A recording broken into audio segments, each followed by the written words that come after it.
Along with this challenge to the farming community, it should be remembered, would also be the disappearance or weakening of strong breeding stock suited to their specific environment and often built up with great family pride over generations.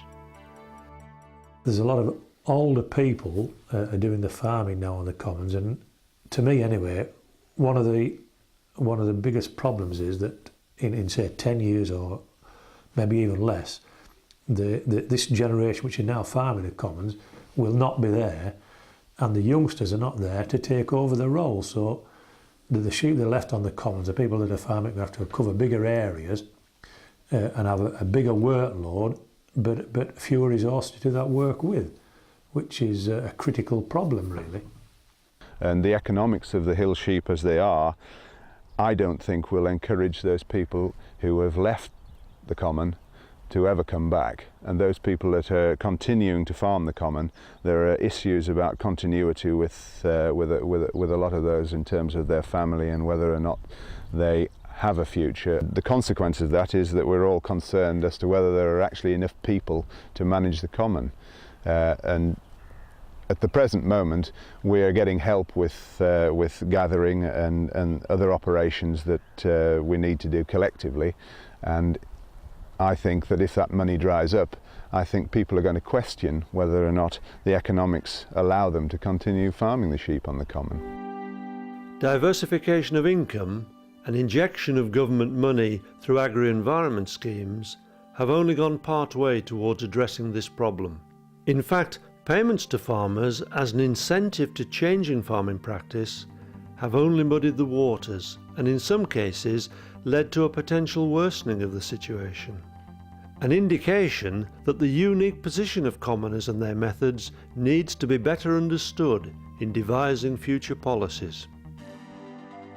It's not very practical to impose very prescriptive conditions right across the whole of the Lake District. The commons are very different. It's a very diverse situation, both economically and environmentally.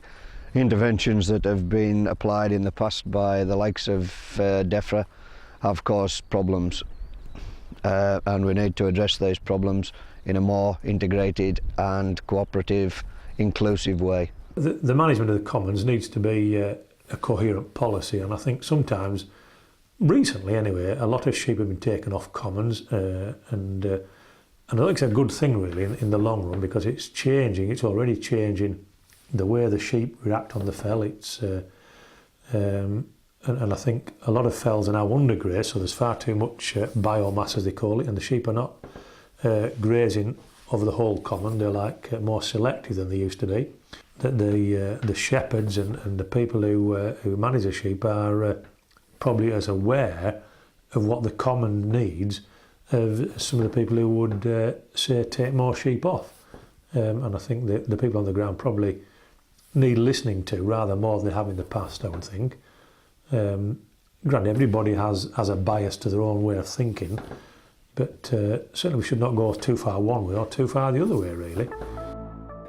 As has already been suggested, the way in which commons are worked and managed has an impact on the delivery of public goods. Biodiversity is maintained by careful and appropriate land use.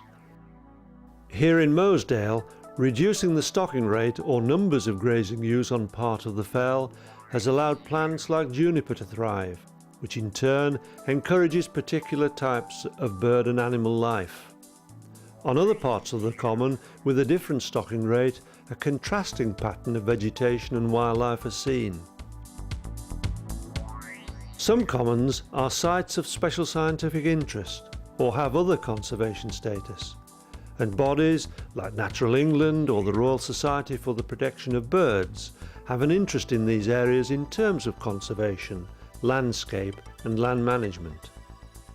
Such organisations tend to have specific agendas and focus upon particular issues, so it is essential that they collaborate effectively with commoners to achieve a result that benefits both nature and farmers. The common behind me now is subject to a number of designations. Most of it is a National Nature Reserve. The rest of it that isn't is SSSI. It's also in an area of outstanding natural beauty. It's a special protection area for birds and a number of designations, and therefore it's viewed by the powers that be as an important area. But nevertheless, when it comes to farming, from our perspective, it's still a grazing resource. It's still part of our farming strategy. The continued involvement and accelerating involvement of various other regional and area stakeholders in the management of uplands, people like the Royal Society for the Protection of Birds and the National Trust themselves, the Friends of the Lake District, the Open Space Society, all these sort of organisations, okay, they all have an interest in the way that these open areas, upland areas are managed, but it needs to be done on a less prescriptive basis than it is at the moment. Friends of the Lake District are a landscape charity, and we own an area of common land, Little Asby Common.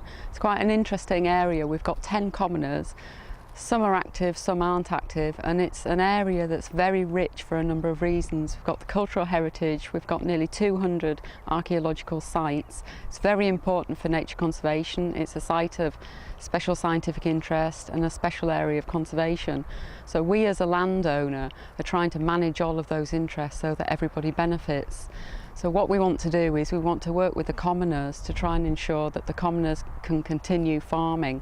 The presence of sheep on the common is essential to the quality in terms of nature conservation, either too many sheep, not enough, or whatever, to maximise that.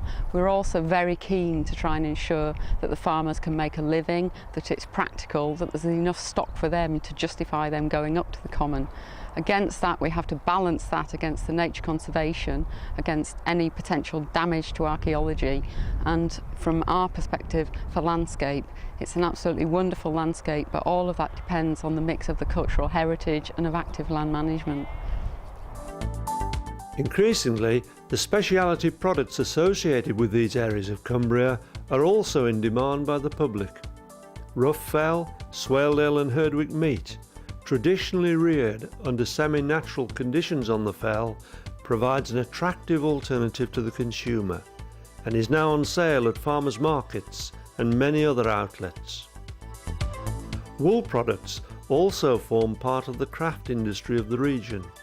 Artists, sculptors and craftspeople, stimulated by the landscape, create works that give both aesthetic enjoyment and a boost to the local economy.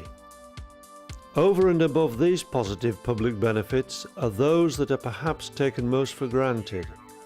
The opportunities that commons provide to stay and roam in spectacular and uplifting countryside, to take pleasure in nature and in the freedom to enjoy its diversity, to explore the many historical and archaeological remains that exist in relative safety here, and not least to experience the life and working practices of the commoners, which are so much a valuable part of our heritage and, as we have seen, essential to its care and maintenance.